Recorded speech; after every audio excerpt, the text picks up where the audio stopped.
संदीप साहब को बुलाया।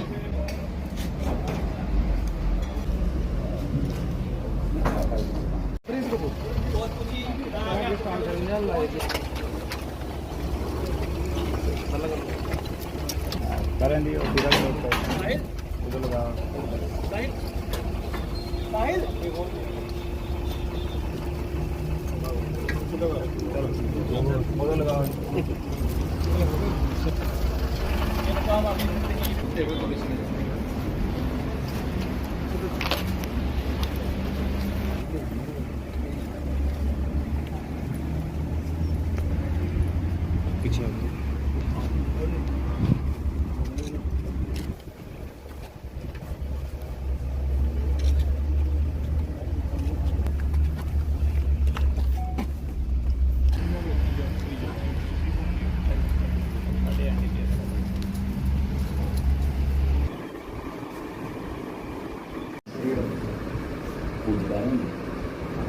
ये सब क्या एजेंडा सर आज की पत्रकार वार्ता? जैसे कि आप जानते हैं कि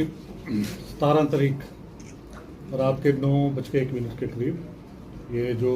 हमारा चढ़वाड़ एरिया है वहाँ पे कृष्णा बिल्डिंग मटेरियल करके एक दुकान है जो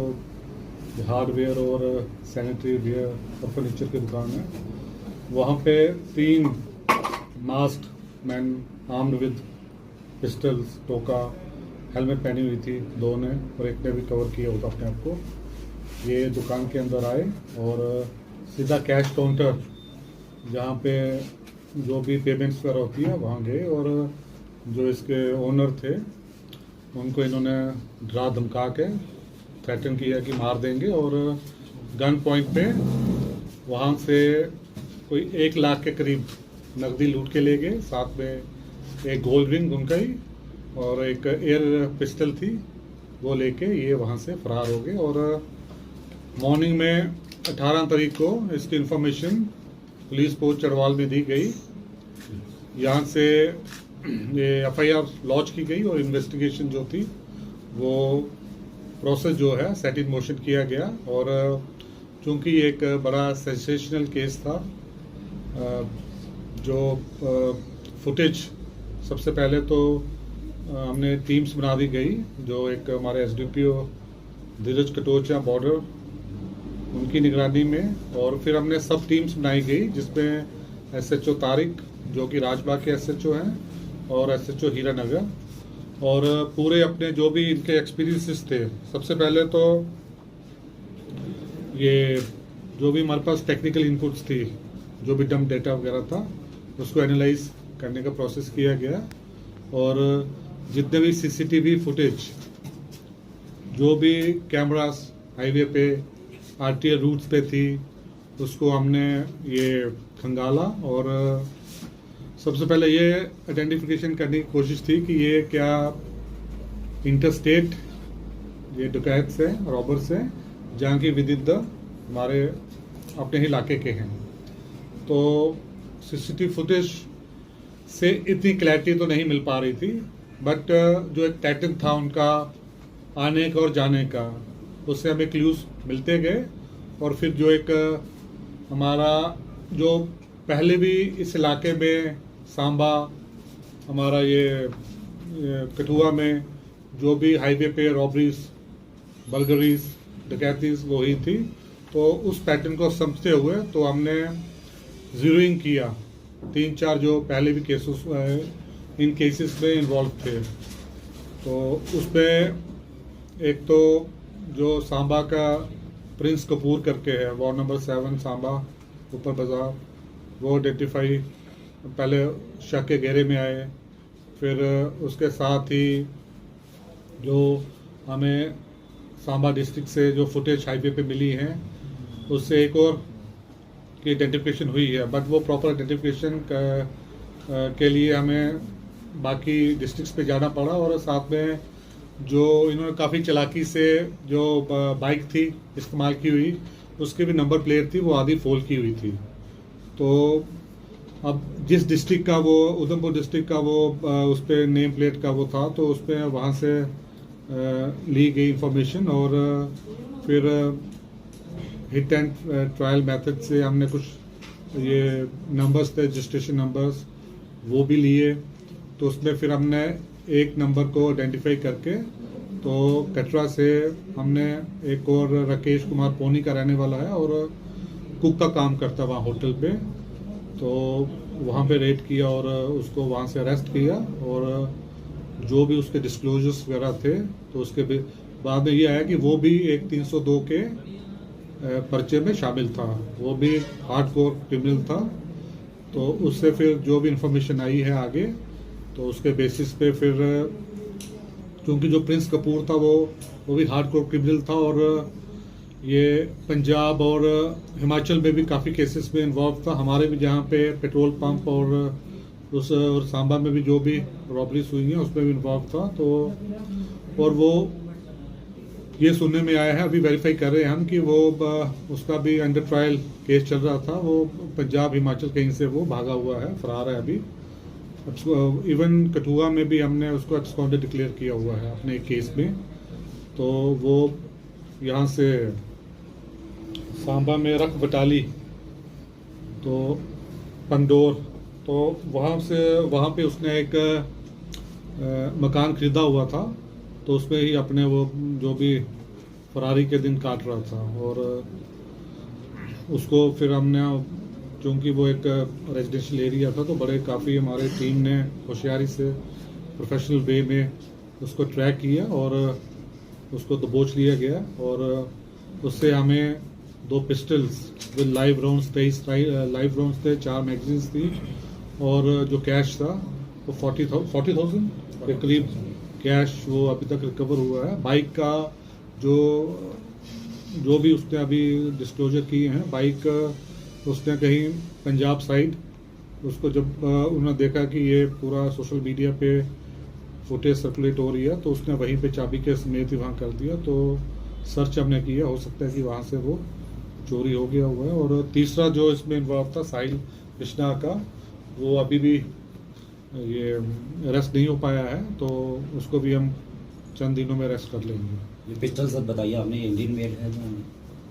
ये पिस्टल जो है इंडियन मेड ही है पिस्टल्स, अभी उनकी वेरिफिकेशन चल रही है, तो वो देख लेंगे। मेरे ख्याल से राजस्थान साइड से बनी हुई है। काफ़ी सारे मोबाइल्स और कुछ इक्विपमेंट्स भी पकड़े हैं। सिर्फ डकैती ही इनका जो मेन पेशा था, या इसके अलावा और भी ड्रग्स वगैरह में भी इन्वॉल्वमेंट इनकी रही है केसेस में? जो अभी तक केसेस जो हमारे केसेस थे उसमें तो ये रॉबरी थी, और पुराने केसेस सिदड़ा में भी इसने केस में इन्वॉल्व है, और डकैत पंजाब साइड से अभी हम ले लेंगे इन्फॉर्मेशन। तो ये तो क्लियर है कि ये प्रोफेशनल रॉबर्स डकैत थे, और बाकी एनडीपीएस जो इन केसेस में उनकी क्या इन्वॉल्वमेंट है वो हम इंफॉर्मेशन गैदर कर रहे हैं। तेजदार हथियार भी इनके पास था, तो क्या लगता है कि वो डराने का ही प्रयास था, या फिर ये जानलेवा हमला भी कर सकते थे, जैसा आपने पहले कहा कि एक जो है वो 302 में भी? तो उस पर यह है कि वो तो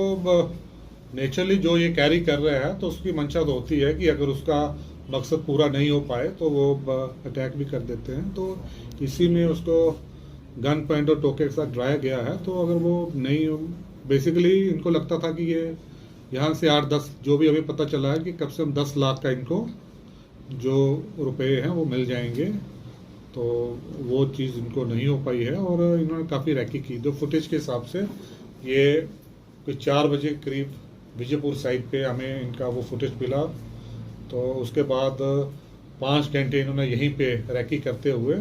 बिताए हैं, और 8 बज के कुछ मिनट पे भी इन्होंने रैकी की थी एक बार। सर क्या एक बहुत बड़ा सवाल है सर, जिस तरह G20 समिट की भी बात चल रही है, और दूसरी तरफ पुलिस के जो है चप्पे चप्पे पर नाके लगाए गए, और पुलिस चौकी के बगल में ही जो है ये काफी बड़ी जो है वो डकैती हुई है। तो किस तरह से पुलिस इसे आगे फ्यूचर में लेगी कि इस तरह की डकैती जो है ना आए, और जितने भी नाके हैं उन पे जितने भी अधिकारी हैं उन्हें सही से जो है दिशा निर्देश दिए जाए? देखिए, इसमें पहले ये बात है कि अनलेस एंड अनटिल आपको किसी क्रिमिनल का आपके फेस या उसके जो भी पहले से देखा नहीं हुआ, तो हर एक जो हमारे पास अभी वैसी टेक्नोलॉजीज नहीं आई हैं जो कि कई स्टेट्स में अभी चल रही हैं हमारे मेट्रोस वगैरह में, जो कि जैसे कुछ होती हैं कि थ्रू फेस रिकॉग्निशन वो जो CCTVs होते हैं, तो और हमारे नाकेज होते हैं, तो वहाँ मैक्सिमम जो कई CCTVs थे वो पावर के साथ उनके कनेक्शन थे, तो वो लाइट होती है तो वो चलते हैं, तो वो बेसिक प्रॉब्लम्स तो रहती हैं। और जहाँ तक कि वो कोई क्रिमिनल है वो उसका हर एक नाके पे